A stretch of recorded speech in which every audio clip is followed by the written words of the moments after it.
A lot of people have argued that the vote for Brexit and the election of Donald Trump are really just the sort of emotively driven, irrational acts of the electorate.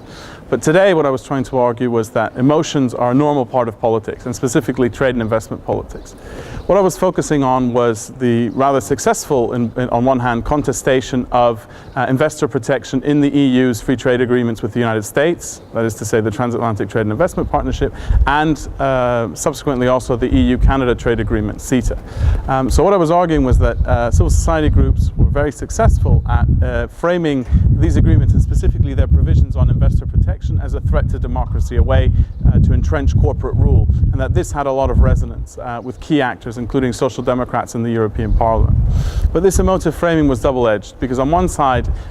it was very powerful emotionally, but on the other it was overly ambiguous, and so it also attracted or was resonant with the arguments that a number of right-wing populists like the Front National were making against CETA and TTIP. And so when it came time to ratify CETA in particular, what the Commission was able to do was first of all argue that it had successfully reformed investor protection, and second of all that those who were arguing against CETA were ultimately just economic populists. So it was able to put those civil society organizations in the same boat as Brexit and Trump. And so ultimately, this emotive discourse, while successful at politicizing the issue,